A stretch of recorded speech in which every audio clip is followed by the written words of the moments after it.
Katerina, welcome to the first Cyprus Music Video Festival podcast. We are here at the Zodiak Studios and Panos already made you a nice cocktail, which is Negroni. It's not a Negroni. Right.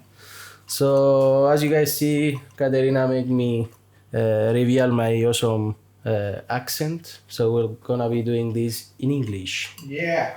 And Katerina, where are you from and why I have to do this? So I am Greek Cypriot, but I grew up in London. So pretty much was there for most of my life. And then I came here to Cyprus. Whoop. Do you like London or Limassol better? You're based in Limassol, right? I'm based in Limassol. But I mean, I feel like it's comparing an apple to an orange. Of course. Or an apple to a Kit Kat. You can't compare the two. But I mean, the great things about Cyprus in general, I don't love Limassol as a city. I feel like there are other more kind of halada places with like more of a chill vibe, which I feel like that's my vibe. But it's okay. We do what we can. When did you came to Cyprus? 2020. You were already done a lot of music in London, right? Mm-hmm. Have you performed there? What was the situation? Growing like up, because I started singing quite young at 13, and I was doing with like my singing teacher jazz performances, which was like super cute. It was like this really cool jazz place where people would like jazz musicians from kind of all over London would come and just like jam in this really old house. So I would perform there with him. And then I started writing my own music when I was like 15, 16. And then from, I'd say, like the age of 18, I was performing quite a lot at university in the town that I studied in. And then after I left in London, in different kind of venues, there's like the circuit that you do, all the shitty venues that you play in London where they put you on the same bill as like rock bands and yeah, it's a bit tragic, but... Did you study music or is it... No. Okay. I studied English and American literature and theatre studies. How it is to sing in front of an audience in London and how it is in Cyprus? I think it really depends. Like in Cyprus, I've done not necessarily a lot of my music. I've done a lot of cover shows and things like that, and sometimes we'll sneak in some of my own music. But people tend to be quite receptive. Like I find that the audience is actually listening, which is nice. I think in London as well, it just depends on the gig and where you play. And I think ultimately there's no real difference. Like people are people. Right. The difference will be like the venue you play. If it's like a cute jazz bar or a bar where it's like super loud, or if people have come specifically for a type of music and it suits like what they actually like listening to, so they'll be receptive. So yeah, I think people are people. Humans are humans. Cool. So you are in the Cyprus Music Video Festival with the song. Which song was that? Candles in My Head. And tell us a little bit about the song in general, how you wrote it, and also the lyrics. Is there any meaning behind the song? Yeah, you can. No talk. meaning. Yeah, it's just I was like, you know what?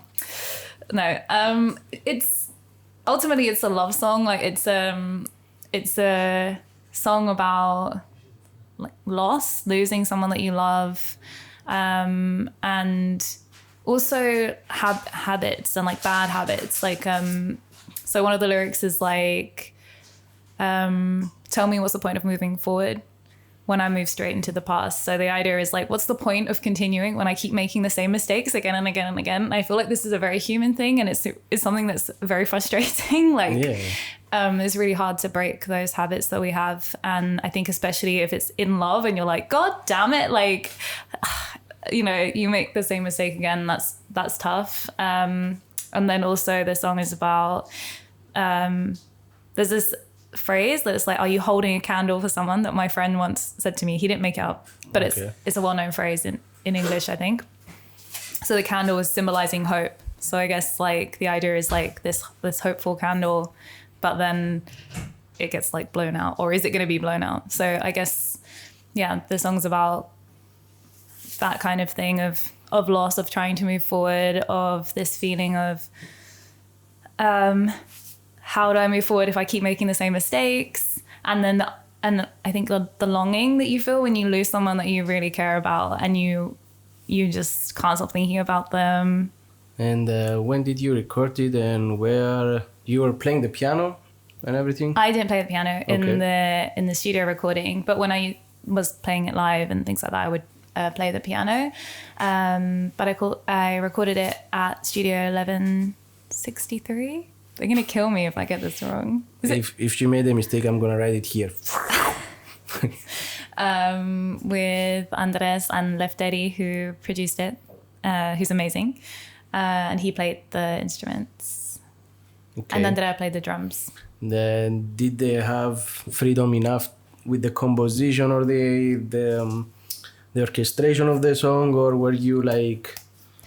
I mean, it was a song that I had already recorded once before, so the song was finished. But definitely, I would say they took it, and I'd not worked with a producer before. I normally do all of my own songs, like the music and the production.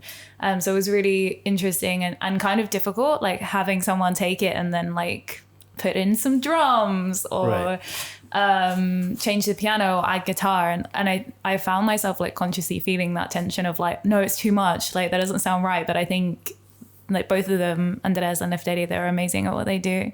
And so you have to have that moment where you kind of trust them and trust the process. And I'm really happy with like the end result. It definitely changed from being a kind of more just piano ballad song into something much more complicated. So and much more beautiful and layered, and overall. No, I really like this song. It's one of my favorite ballads that I ever shot because I did the music video. And usually I hate the songs after I edit them because you're listening to the song again and again and again, and it's terrible. It's I don't like it at all. But yours, I still have it on my Spotify. Aww. Like, heart, share, subscribe, add it to all your playlists. All right. No, thank you. That's really sweet. It's a really, like, for me, it's one of my favorite songs. I've written a lot of songs, but that one has a really special place in my heart. And I feel like it is very raw. I think all of my songs are quite raw. They are like, I don't think that they're like super complex. It's very much like a primal expression of like how I'm feeling at that time. It's honest. There's honesty in your songs, I think. And let's talk a little about the music video. I know we've been to the village. Which village was it? I think it was Fasula. Fasula, yes. All right, my cousin was there with us.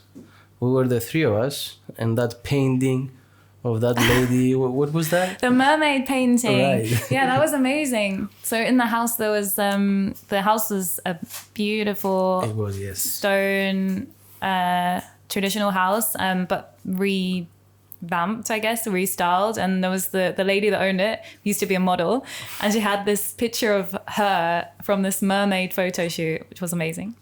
She looked really hot. And we went there, what was it? It was I think it was 2 p.m. we started, or maybe after, and then it took us a while to set up everything in the table. I think we light up millions of candles. So many candles. The bathtub. Yes, and the bathtub was fun. The bathtub was not fun because for us it was fun because we were looking at you like. I think what you mean is you're looking at me being effortlessly gorgeous and wet. Of course. Obviously that's what you meant. Yeah. No, I mean, it was freezing and the water kept draining away. I was like, why is this happening? It was really cold. But I felt that scene was very, very nice because I remember it had a lot of nice movement, and I was so tired that night after we did everything in the kitchen and stuff, and I was thinking maybe we can skip that scene. But thank God we did because it was one of the good ones. What else? We had the roses. We had the black piano. Oh, the black which piano. Which was yes. great. So I was lying on top of the piano. Was it tuned? I don't remember. I think it was okay. Because sometimes, you go and you say, okay, you're gonna perform and all that stuff, and then you hear him. But I think it was okay, yes. Yeah, no, I think And it was fine. I remember that you were always singing out loud, and every time you were like perfect pitch. I mean, I'm not saying no, I'm just kidding. No, I think I'm going to take it as a compliment. Yes. It is a compliment. Yeah, have perfect pitch. Thank you. No, I definitely don't have perfect pitch. Perfect pitch is like when you can actually pitch and know like, oh, that's the C sharp or whatever, which I definitely don't have. But I feel like I can sing in tune, which I feel like it should be a basic requirement if you want to be a singer. Of course. So, yeah. Did you enjoy the music video making? No, it was trash. Yeah, Especially you. You really ruined it. You killed the vibe. Like from the get-go, start to finish. I arrived. You were like, nah. Yeah. So I was like, taxi. And then it just downhill. No, it was great. It was so much fun and also really intense. I think I was going through a lot during that time. And so I feel like I'm really happy that we did the music video. When we did it, I feel like it captured a lot of like raw energy and like it was very real, even though it was a video. And I think I was laughing because like I find it very hard to be serious. But equally, I think there was a lot of like, I think darkness in how I was feeling, and I think that came through as well in some of this scenes. So I think it worked. Yeah, and I remember I didn't actually direct you much because you were right on the emotion. And I remember I think you asked me at once how it looks. Should I do something else or whatever? And I told you do whatever you do because that's what you need to do because you know your song. You know the emotion and you actually delivered it. So my job was actually just to shoot you. So I'm happy about that. What are you going to do next? What's the next steps for Katerina? Yeah, what is the next steps? I tend to go through like highs and lows, peaks and troughs of feeling creative, feeling less creative. Also wanting to put myself out there. It's with my music, obviously it's very personal and I don't know, I think sometimes it can be tough, it can be draining. Also, I hate social media and it's like the necessary beast that we have to like work with. But I often feel like two people and I'm quite a private person. I don't like to constantly post and be like the product that I have to sell. So I hate that.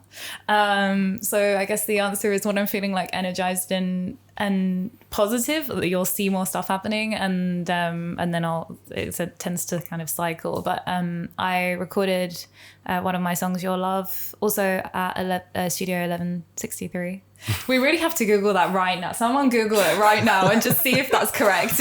Nobody should do that, okay? We're gonna figure out later. Studio 21.5. Studio 102. Studio. It's a studio.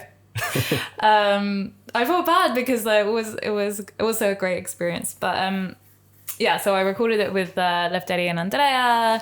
Lefteri also produced that. He added this really cool bass in it. So I do want to release it. And Do you think it's gonna be released soon or?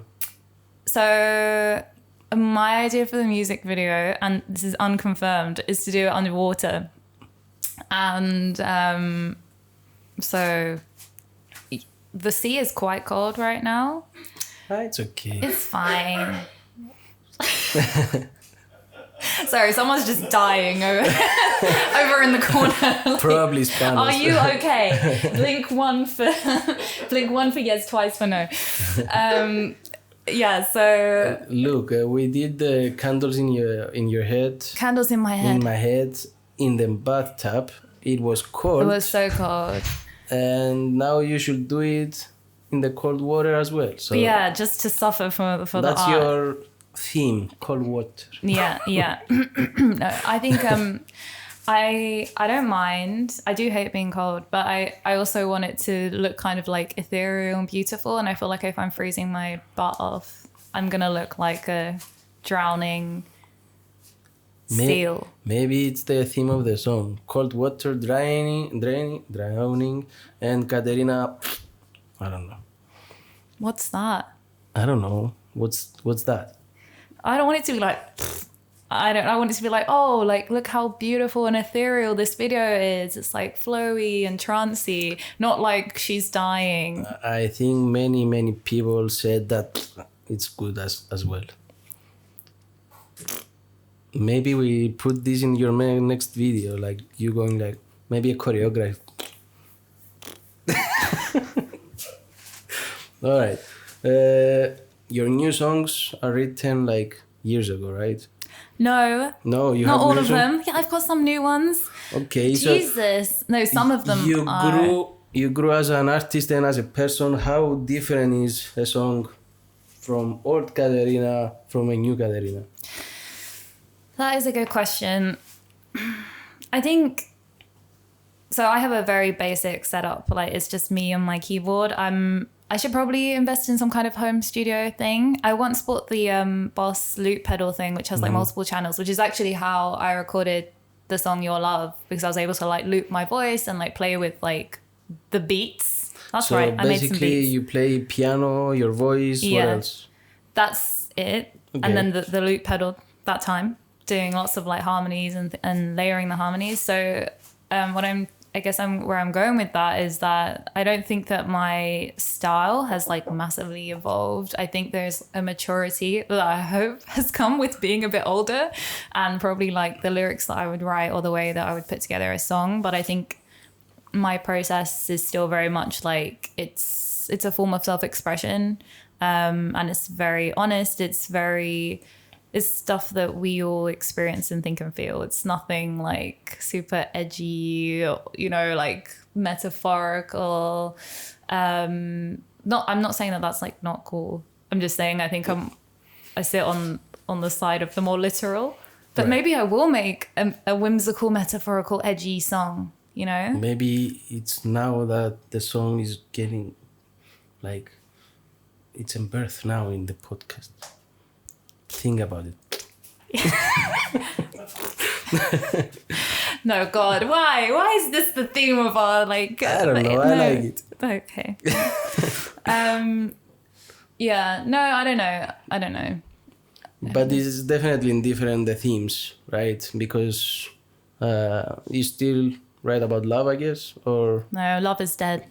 okay. No, I mean, I think we all, as much as most songs are about love, right? Mm-hmm. I think. Is that true? Candles in my head. That's one song out of like I don't know. Maybe billions. it has subtext that I don't know of. I mean, it does. It's about the candle of hope. Right. Hope about the love. But it reflects back to love. Okay. Anyway, do you think as artists in general have a responsibility to engage our work with, I don't know, reflecting societal problems or whatever? Do you think we should do that, or do you think we have to be talking about ourselves, our experiences? Wow. That was nice. So rude. It's not time now. Silence. See, this is the robots making their comeback. AI is coming, guys. Do you want to go again with that? I don't remember what I asked, but look. You were like, okay, I'll tell you what you said. My drink is leaking. Cold water. It's ice. You said, do we have a responsibility as artists to, I guess, like, send a message or... Yeah. I don't know. Like, I think I used to be like... I mean, I think if you're very famous and you have the power to influence people, I think then it's probably great if you can have that come across in your music and use your music as a medium for that. But then I also think if you're quite famous, you probably are on podcasts and interviews and, you know, you have lots of opportunities to also express your opinion. Cool. But yeah, I think it's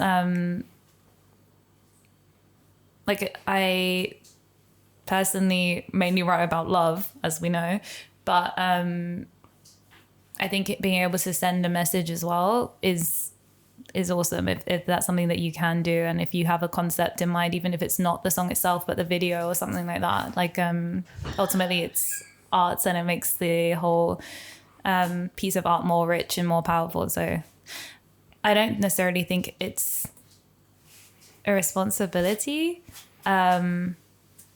but it's something that I respect and value, if that makes sense. Of course, yeah. Do you have any people that you admire or you get influenced from as Katerina? There's this guy, his name is Savvas Christou. I mean, he's like... My cousin. Yeah, your cousin. No, I mean, yeah, him. I love Leanne Havas. She's this incredible songwriter. She does like neo soul kind of jazz. She writes all her own music. She plays guitar. She's like a goddess. I really love Lady Gaga. It's like a guilty pleasure, but like I'm not ashamed. Okay, she's amazing. She's super talented. I think there are so many kind of talented Cypriot singer-songwriters as well. Namadama is one. I think she's really cool, really interesting, and it's really refreshing and nice to see people doing something different, especially in Cyprus. I mean, I could go on. I'm going to go on. You didn't stop me. One more It's name. too late. I also love Amy Winehouse, but like pre-Mark Ronson. So her first album, Frank, I think it's really raw and really beautiful. I remember listening to that like a lot. What are the next steps? In life? Or you can in tell music? in music. Yeah, I think I'd like to, I guess, see if there is this kind of like next chapter, like something quite different with my music, that is not, I guess, the typical just like ballad and voice. At the same time, I do love a ballad and I do love a piano moment, and I have a lot of space for that. Look at Adele, like she's basically made like a whole career. I think you can experiment, but I think you are right there. I mean, it's not you're doing it poorly, you're actually great at it, so you can keep that, but maybe experiment a little bit more. Yeah. So I think that's the kind of thing. I don't see things shifting dramatically, but I want to, I guess, see how my writing has changed. That requires time, isolation, and tapping into like pain though, which, you know, humans tend to try and avoid that. And I think I feel that I'm quite avoidant in that. Like I feel like there are times where I don't want to face that. I don't want to confront that, but I think it's a very important part of the process. So I guess the next steps would be confront all of the bad stuff and make art from it. That's good. Do you sing every day or? No, I don't.